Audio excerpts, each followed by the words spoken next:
My father stood up at his retirement gala and proudly announced that my sister Vanessa was his true successor because her upscale lifestyle reflected our family's prestige perfectly. My 12-year-old daughter Lily stared at her lap and murmured, "Are we not good enough?" That was the exact second I stopped making excuses for this toxic dynamic. We were sitting at table 4, squeezed between a plastic centerpiece of fake orchids and a stack of unread programs. The banquet hall smelled like prime rib and expensive perfume. Vanessa beamed from the head table like she had been crowned royalty. Dad looked right past Lily, raising his champagne flute to the room. I pushed my chair back. The metal legs scraped loud against the hardwood. I grabbed my purse, locked eyes with my father, and said loudly, "To Lily, the one who never had to buy your affection, the only successor I care about." The banquet hall went quiet. You could hear the clinking of a single fork against a plate somewhere in the back. I grabbed Lily's hand and walked out. On the drive home, the streetlights flickering across the dashboard. Lily asked if Grandpa was ashamed of us. I told her Grandpa was narrow-minded, but we both knew the truth. Dad worshipped Vanessa's twin boys, Silas and Reed. He bought them $2,500 gaming rigs for Christmas and bragged about their future Ivy League prospects to anyone who would listen. Lily got generic $20 gift cards to bookstores and forced, awkward questions about her hobbies. For a decade, I took it. Vanessa was the trophy daughter. I was the unpaid assistant. I reorganized his filing cabinets in his damp basement, sat with him at the DMV for 4 hours when he needed his license renewed, and watched my brilliant kid get ignored at every Sunday dinner. After that gala, I blocked his number. I told myself we were done. 7 months passed before the phone rang. It wasn't Dad. It was his neighbor, an older guy named Duncan. He sounded out of breath. Dad's historic colonial home had caught fire due to faulty wiring in the sunroom at 3:15 a.m. He had barely made it out, suffering severe smoke inhalation. I sat on the edge of my bed, phone pressed to my ear, and almost ignored it. Let the true successor deal with the ashes. But Lily was standing in the doorway, wearing her oversized pajamas, watching my face fall. So I packed a small suitcase, left a note for her school, and drove. The respiratory ward at St. Jude's was agonizingly quiet. The air smelled of rubbing alcohol and bleached linen. No Vanessa, no wealthy husband, just a tired night nurse named Tara, who looked shocked when I introduced myself. "We've been trying to reach the emergency contact on file," Tara said, checking her clipboard. "A Vanessa Voss? She's my sister," I said. "I'm Claire." I sat by Dad's oxygen tent while the machines hummed a steady, mechanical rhythm. Lily sat in the corner, doing her math homework in a stiff plastic chair. After an hour, she pulled out her sketchbook and drew a picture of a house with a massive, sloping roof. "Why so big?" I asked, keeping my voice low. "So he knows he has somewhere to go," she whispered, not looking up from the page. For 4 days, Vanessa never showed up. She didn't text me. She didn't call the nurse's station. But on the 3rd afternoon, her husband left a voicemail on Dad's phone, which the fire department had salvaged from his coat pocket. The message was about zoning laws, something about capitalizing on the empty lot now that the house was gutted. I opened Dad's soot-stained tablet, trying to find his homeowner's insurance policy. Instead, my thumb brushed against his mail app. The first thread in the inbox made my stomach drop. Vanessa was already actively negotiating the sale of the burned property to a commercial developer for $1.2 million. Her latest email read, "He's incompetent at this stage and heading to a care facility anyway. The land is what matters. Let's draft the paperwork." On the 5th afternoon, the doctors finally removed Dad's oxygen mask. His skin was pale, his eyes sunken. He looked around the stark hospital room, registered the plastic chairs, the beige walls, and finally, "Lily." He rasped my name. "Claire," he choked out. He swallowed hard. "Where's Vanessa?" I didn't say a word. I just unlocked the tablet, opened the email thread, and handed it to him. His hands shook violently as he read his golden daughter's words negotiating his forced eviction from his own life. The silence in the room was heavier than the hum of the machines. That night, before we left for the hotel, Lily carefully taped her drawing to his IV pole. In her neat 12-year-old handwriting, she had written, "Our doors are open." The next morning, Vanessa finally appeared. She didn't bring fresh clothes. She didn't bring coffee or a warm meal. She brought a notary public. She marched into the hospital room wearing a camel-colored designer trench coat, clutching a stack of quitclaim deeds, talking loudly about liquidating the land before the city could step in with historical society fines. Dad raised a trembling, soot-stained finger. "Stop!" He just stared at her. "Where were you?" She blinked, adjusting her purse strap. She claimed the smell of the smoke on the salvage crew had triggered her severe migraines, but she insisted she had been working tirelessly to save his finances. Dad looked at me standing by the window, then at Lily, who was clutching my hand. "They sat in this sterile room for 5 days. You were busy selling my dirt." Vanessa stammered. The polish completely cracked. She said the money would secure Silas and Reed's college tuition, that it was the smart play. Dad's voice was hoarse, rattling in his chest, but absolutely firm. "So, you thought I was helpless enough to pave over." She looked like a thief caught in the headlights. He pointed a shaking finger at the door and ordered her out. She crossed her arms, her voice rising, arguing she was the primary beneficiary of the estate anyway, and was just expediting the inevitable. "You were," he corrected. 2 days later, Dad's lawyer, an older man named Ellis, sat at my scarred wooden kitchen table. I poured him coffee and told him plainly that I didn't want the insurance payout or the land money. Dad, sitting in the armchair with a portable oxygen tank resting beside him, shook his head. "I'm not doing this for you, Claire," he said. "The new trust documents were simple. Vanessa was completely written out. I was granted full medical and financial proxy, and the $1.2 million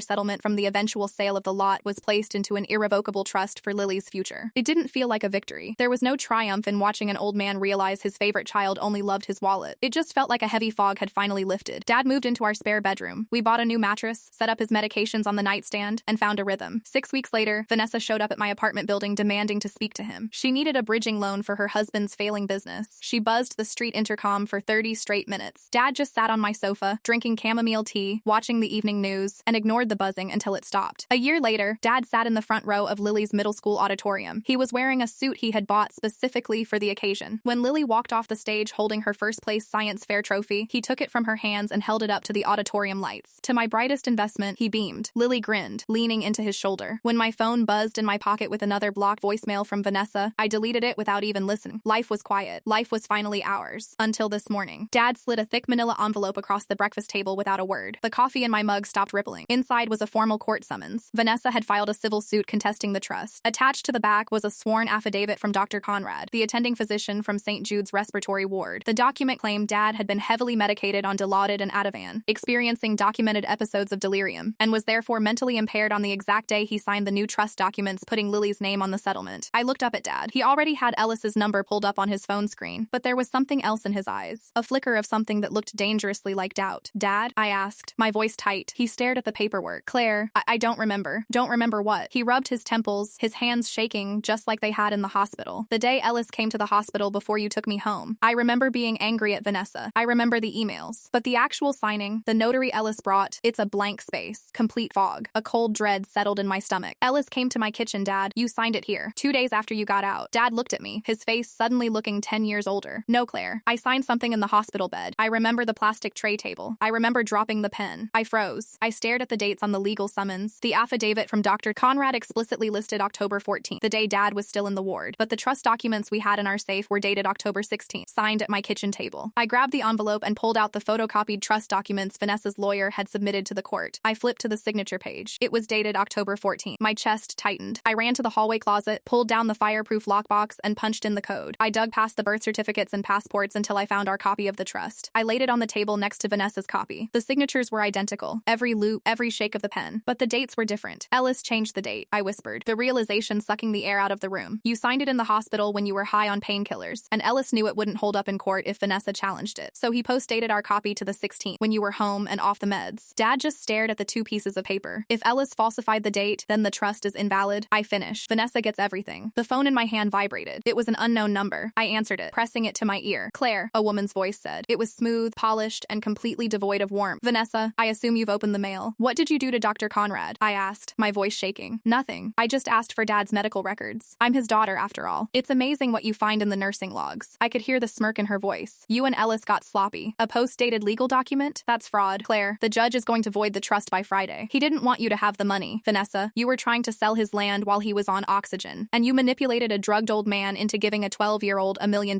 See how easy it is to spin the narrative? She paused. I'm coming over at noon to collect Dad's things. He's moving into the Oak Haven assisted living facility this afternoon. I've already paid the deposit. He lives here. I snapped. Not anymore. I'm filing for emergency conservatorship, and with you looking at potential fraud charges, the state will grant it to me before lunch. The line went dead. I lowered the phone. Dad was looking at me, his chest rising and falling rapidly. Lily was standing in the doorway of the kitchen, her backpack slung over one shoulder, her eyes wide. Are they taking Grandpa away? She asked. I looked at the forged date on the paper. Then I looked at my daughter. No, I said, grabbing my car keys off the counter. Grab your coat, Dad. We need to go see a lawyer. The drive to Ellis's office took 20 minutes, but it felt like 3 hours. Nobody said a word. Dad sat in the passenger seat, staring straight ahead at the morning traffic, his hands gripping his knees so hard his knuckles were white. In the rearview mirror, I could see Lily clutching her backpack to her chest like a shield. She hadn't even asked to be dropped off at school. I hadn't offered. We parked in the alley behind Ellis's building. His office was on the 2nd floor above a dry cleaner, smelling faintly of starch and old paper. We didn't have an appointment, but when the receptionist saw Dad's face, she just pointed to the heavy oak door at the back. I pushed it open. Ellis was on the phone, a half-eaten bagel on a napkin in front of him. He held up a finger, but I just dropped the manila envelope right on top of his legal pad. He took one look at my face, told whoever was on the line he'd call them back, and hung up. Vanessa filed a suit, I said, my voice tight. And she's filing for emergency conservatorship today. She claims you post-dated the trust. She has a copy signed on the 14th. Ellis frowned, his gray eyebrows pulling together. He slid his reading glasses down his nose and pulled the documents from the envelope. The room was dead silent, except for the faint hum of the dry cleaning machines downstairs. Dad lowered himself into one of the leather guest chairs, his breathing shallow. Ellis flipped to the signature page of Vanessa's copy. He stared at it for a long time. Then he sighed, a heavy, tired sound, and leaned back in his chair. I didn't post-date anything, Claire. he said quietly. Then why does her copy have the same signature but a different date? I demanded. Dad doesn't even remember signing it. He was on dilaudid. Because he didn't sign a trust on the 14th, Ellis explained, tapping the paper with his pen. Do you remember when I came to the hospital that afternoon? Your father was panicking. He was terrified he was going to have another respiratory failure before I could draft the official trust documents. He begged me to write up a temporary letter of intent right there on his tray table. Just a single page stating he wanted Vanessa removed as proxy. Dad blinked, rubbing his forehead. Yes, I remember the tray table. I remember dropping the pen. Exactly, Ellis said. You signed that letter of intent. I left it with you in the room so you'd have peace of mind overnight while I went back to the office to draft the actual, binding 50-page trust, which you then signed legally and soundly at Claire's kitchen table 2 days later. I felt the blood drain from my face. I looked at the thick stack of papers in front of Ellis. So what is that? This, Ellis said, his voice hardening in disgust, is a Frankenstein document. Vanessa must have swiped that letter of intent from his hospital room. She took the signature page, attached it to the back of a boilerplate trust document she had her own lawyer draft, and paid a shady pocket notary to backstamp it to the 14th. It's designed to look like your father signed his entire estate away while he was heavily medicated, voiding the real trust we signed on the 16th. That's forgery, I said, my chest tight. That's illegal. It's highly illegal, Ellis agreed, but proving it requires forensic document analysis, sworn testimony, and a lengthy probate battle. Vanessa knows that. She's not trying to win a trial right now. She's trying to create enough reasonable doubt about his mental state to secure an emergency conservatorship. He looked at the clock on his wall. It was 9:15 a.m. When did she say she was coming to get him? Noon, I said. She said she already paid the deposit at Oak Haven. Ellis shook his head rapidly. She's bluffing. She wants you to hand him over voluntarily. She doesn't have the conservatorship yet. He pulled up a docket schedule on his computer monitor, his eyes scanning the lines of text. Here it is. She filed an ex parte petition first thing this morning. The emergency hearing is scheduled before Judge Halverson at 2:30 this afternoon. 2:30? Dad's voice cracked. She was just going to take me at noon and lock me in a home so I couldn't even be at the courthouse to defend myself. Yes, Ellis said bluntly. If you aren't there, the judge looks at Dr. Conrad's affidavit claiming you're delirious, looks at the conflicting trusts, and grants her temporary guardianship to protect your assets from me and you, Claire. Once she has that, she freezes all your accounts, liquidates the land, and keeps you locked down at Oak Haven until the trial is over. Lily stepped forward from the doorway. We're not letting her take him. Ellis looked at my daughter, his expression softening for a fraction of a second, before turning back to me with absolute seriousness. We have to be at the courthouse at 2 o'clock, but if we walk in there with nothing but our word against an attending physician's affidavit, we might lose. We need a counter affidavit. Today, now, from a doctor who has known him longer than 5 days in an ER. I grabbed Dad's arm. Doctor, Margot Kellner, your primary care physician. She's been treating you for 10 years. Get to her clinic, Ellis commanded, already printing out blank legal forms. Have her perform a standard cognitive assessment. I need her to sign a sworn statement that your father is entirely lucid, aware of his surroundings, and fully competent to manage his own affairs. Without it, Vanessa's narrative is the only medical evidence in the room. We ran. Dr. Kellner's family practice was across town, out near the suburbs. The morning rush hour had cleared, but every red light felt like a physical blow. I kept checking my watch. 9:45 a.m. When we burst through the glass doors of the clinic, the waiting room was packed. People coughing, kids crying, the television mounted in the corner blaring a morning talk show. I walked straight up to the reception desk. I need to see Dr. Kellner, I told the woman behind the glass. It's a legal emergency for Arthur Voss. The receptionist looked annoyed. Do you have an appointment? Doctor, Kellner is booked solid until 4. I don't have an appointment, I said, leaning closer to the glass, keeping my voice steady but low enough that the waiting room wouldn't hear. But if she doesn't see my father right now, his estranged daughter is going to put him in an institution this afternoon against his will. Please, the receptionist hesitated, looking past my shoulder at Dad, who was leaning heavily on his cane, looking exhausted and frail. She picked up her phone and dialed an internal extension. 10 minutes later, a nurse called Dad's name. Dr. Kellner was a sharp, no-nonsense woman in her late 50s. She had delivered Lily. She knew our family. When I explained the situation, her mouth set in a hard, grim line. Sit down, Arthur, she said, pulling a rolling stool over to him. She clicked her pen. I'm going to ask you some questions. I need you to answer them as clearly as possible. Dad nodded, swallowing hard. I could see the sweat forming on his brow. The stress was triggering his shortness of breath. What is today's date, Arthur? She asked. Monday, Dad rasped. October. No, sorry. July. July 20th, 2026. Good. Who is the current president? He answered correctly. I'm going to give you 3 words, Dr. Kellner said, her voice gentle but clinical. Apple, table, coin. I want you to remember them. We'll come back to them in a minute. Now, can you count backwards from 100 by 7s? Dad stared at the floor. 93. He paused, his breathing getting slightly ragged. He looked at me, panic flaring in his eyes. He was freezing up. The pressure of knowing his entire freedom rested on a math equation was crushing him. 80. 85. No, wait. My heart dropped into my stomach. If he failed this, we were dead in the water. Lily stepped right up to his knees. She didn't look at the doctor. She just looked at her grandfather. Grandpa, Lily said softly. What was the exact temperature the soldering iron needed to be when we fixed the motherboard on my project? Dad blinked, looking away from the doctor and focusing entirely on Lily's face. His breathing slowed. 350 degrees Celsius, he said instantly. And how many millimeters was the cooling fan? 120, he said, his voice steadying. We had to use the 4-pin pin connector so the motherboard could control the RPMs. Lily smiled. Yeah, we did. She squeezed his hand. You know numbers, Grandpa. Dad took a deep breath, let it out, and looked back at Dr. Kellner. 86, 79, 72, 65. He rattled them off flawlessly all the way down to 2. Dr. Kellner let out a slow breath, a faint smile touching her lips. What were the 3 words, Arthur? Apple, table, coin, Dad said firmly. Dr. Kellner rolled her stool back to her computer. I'm printing the affidavit right now. I'm stating that you are in full possession of your faculties, exhibiting 0 signs of dementia, delirium, or cognitive impairment. She looked over her shoulder at me. Give them hell, Claire. By the time we got the notarized signature from the clinic's office manager and got back into the car, it was 11:40 a.m. My phone vibrated in the cup holder. The caller ID flashed Owen's name, Vanessa's husband. I let it ring 3 times, then put it on speaker. Claire, Owen's voice boomed through the car speakers. He sounded out of breath, aggressive. We're standing in the lobby of your building. The doorman says you aren't here. I'm out, I said coldly. Don't play games with me, Owen snapped. Vanessa has the moving guys waiting out front. We're here to pack Arthur's essentials. Where is he? He's with me, I said. And he's not going to Oak Haven. Are you out of your mind? Owen's voice echoed, like he was pacing in the tiled lobby. You can't hide him, Claire. We have a court order coming down in 3 hours. If you obstruct this, I will personally make sure the judge holds you in contempt. Do you have any idea the legal fees you're about to swallow? You can't afford this. Bring him back to the apartment right now. I'm not bringing him anywhere near you, I said. If you want to see him, you can see him at the courthouse. Claire, listen to me. I hung up. I threw the phone onto the passenger seat. Dad didn't say a word, just stared out the window at the passing city blocks. We drove downtown, grabbed a couple of stale sandwiches from a corner deli, and walked into the county courthouse at 1:30 p.m. The building was a massive, imposing structure of gray stone and echoing marble floors. The air inside felt heavy, sterile, and cold. We went through the metal detectors, Lily holding her backpack tightly as it went through the X-ray machine. We took the elevator to the 4th floor, family and probate court. Walking down the long hallway toward Judge Halverson's courtroom, my stomach twisted into a tight knot. Standing outside the heavy wooden double doors were Vanessa and Owen. Vanessa was wearing a sharp, tailored navy suit. Her hair was perfectly blown out. Beside her stood a man I didn't recognize, a slick, expensive-looking attorney in a custom-fit gray suit holding a leather briefcase. When Vanessa saw us walking down the hall, her posture stiffened. Her eyes swept over me, dismissing my rumpled sweater and jeans, before landing on Dad. For a brief second, shock registered on her face. She hadn't expected him to be here. She had banked entirely on me being too intimidated, too poor, or too slow to intercept the hearing. Ellis stepped out from an alcove near the water fountain, buttoning his suit jacket. He fell into step beside us, holding his own battered briefcase. We stopped 10 feet away from them. The hallway was dead quiet, save for the hum of the fluorescent lights overhead. Vanessa took a step forward. Dad, she said, her voice dripping with manufactured concern. You shouldn't be here. The stress isn't good for your heart. My heart is fine, Dad said, his voice echoing slightly in the marble corridor. He leaned on his cane, looking his golden daughter up and down. It's my memory you were hoping was broken. Vanessa's mouth opened, but no sound came out. The polished veneer cracked, revealing a flash of genuine panic underneath. She looked at Owen, who was glaring at us with his jaw tight, his hands stuffed into the pockets of his slacks. The slick lawyer in the custom gray suit stepped forward, holding up a hand like a traffic cop. He had the kind of aggressive, perfectly white smile that cost as much as a car. Mr. Voss, the lawyer said, his voice a smooth baritone designed to calm people down while picking their pockets. I'm Garrett Ashby. We're just trying to look out for your best interests. This is a highly stressful environment for a man in your medical condition. Ellis didn't even break stride. He stepped right in front of Garrett, completely blocking his view of my father. Save the bedside manner for the judge. Garrett, we both know you're not here for his health. A bailiff opened the heavy wooden doors and called the docket number. We filed inside. The courtroom smelled like floor wax and old paper. It wasn't one of those massive grand rooms you see on television. It was small, paneled in cheap oak, with rows of hard wooden benches, and a humming air conditioner that rattled against the window pane. We sat at the respondent's table. Dad leaned his cane against the edge, his breathing slightly shallow, but his eyes locked dead ahead. Lily sat right behind us in the front row of the gallery, her hands folded in her lap, watching Vanessa and Owen settle at the petitioner's table across the aisle. Judge Halverson came in through a side door. He was a thick-set man in his early 60s with tired eyes and a graying beard. He didn't look up as he sat down, just opened the thick file folder in front of him and adjusted his reading glasses. All right, Judge Halverson sighed, his voice amplified by the small microphone on his bench. In the matter of the emergency conservatorship of Arthur Voss, I've read the ex parte petition filed this morning. Mr. Ashby, you're claiming your client's father is in imminent danger of financial exploitation due to severe cognitive decline? Garrett stood up, buttoning his jacket. Yes, Your Honor. Arthur Voss recently suffered severe trauma in a house fire. He was hospitalized for smoke inhalation and hypoxia. During that hospital stay, while heavily medicated on Schedule II narcotics, he allegedly signed a document stripping my client, his primary beneficiary, of her rights, and handed control of a $1.2 million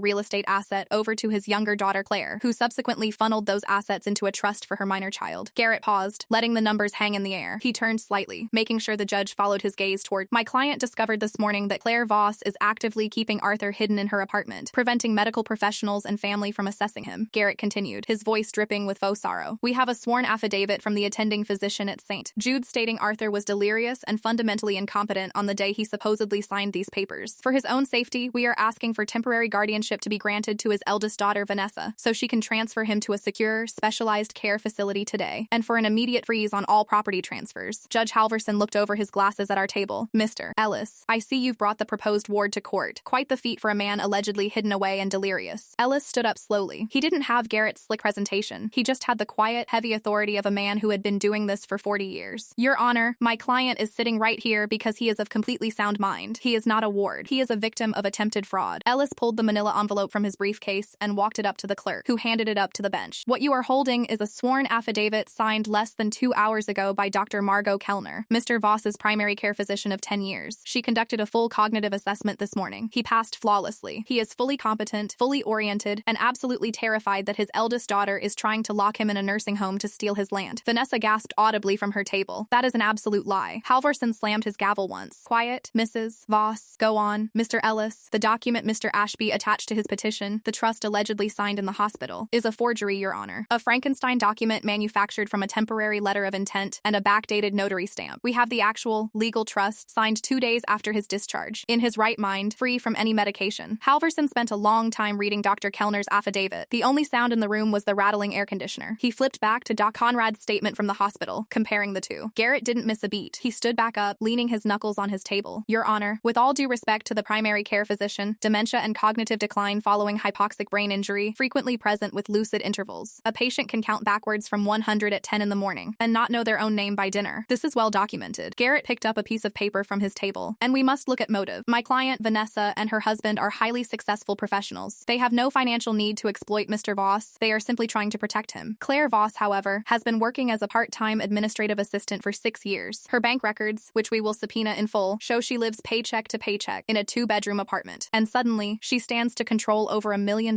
This is textbook undue influence, Your Honor. She isolated him, poisoned his mind against his healthy family members, and is now using his lucid windows to bleed him dry. Dad gripped the edge of the table. His knuckles were trembling. His face flushed a dark, angry red. That's a damn lie, Dad shouted, half rising from his chair. She didn't poison anything. You vultures were selling my dirt while I was breathing through a plastic tube. Mr. Voss, the judge started. She sat there. Dad yelled, pointing a shaking finger at Vanessa, who shrank back slightly in her chair. She didn't even show up until the ink was dry on her real estate deal. Claire is the only one who, suddenly, Dad stopped. He gasped, his chest heaving. The shout had triggered his damaged lungs. A wet, violently deep cough ripped out of his throat. He collapsed back into his chair, hacking uncontrollably. He doubled over, gasping for air, the sound echoing horribly in the small room. I grabbed his portable oxygen tank from the floor, fumbling with the plastic mask. Dad, here, breathe, just breathe. I pressed the mask over his face. He was shaking, his eyes wide and watering, his shoulders heaving as he tried to pull air into his scarred lungs. He looked incredibly small. He looked frail. He looked exactly like the dying, incompetent old man Vanessa was claiming he was. Garrett Ashby didn't say a word. He didn't have to. He just looked at the judge and spread his hands, a gesture of tragic inevitability. See, we told you he's too weak to manage himself. Judge Halverson watched the scene with a heavy frown. He waited until Dad's coughing finally subsided into a strained wheeze. Lily had leaned over the barrier, pressing her small hand against Dad's back, her eyes terrified. Are we stable, Mr. Voss? The judge asked gently. Dad nodded from behind the plastic mask, closing his eyes in defeat. Halverson folded his hands on the bench. This court is presented with 2 entirely contradictory medical narratives and 2 entirely contradictory legal documents. A primary care physician says he's competent today. An emergency room doctor says he was incapacitated on the day the first document was signed. I am not a neurologist, and I am not a forensic document examiner. This requires a full evidentiary trial. Garrett smiled. Ellis crossed his arms. However, Halverson continued, looking sharply at Vanessa. I am not in the business of stripping a man of his civil liberties and locking him in an assisted living facility based on a single ER note, when he is sitting right in front of me with a clean bill of cognitive health from his primary doctor. The request for emergency physical conservatorship and forced relocation to Oak Haven is denied. Mr. Voss will return home with Claire. I let out a breath I didn't know I was holding. I squeezed Dad's shoulder. But Halverson raised his voice. Given the severity of the fraud allegations and the massive financial sum at play, I cannot ignore the risk of asset depletion. Therefore, I am issuing an immediate, comprehensive freeze on the Arthur Voss estate, the empty lot, and the $1.2 million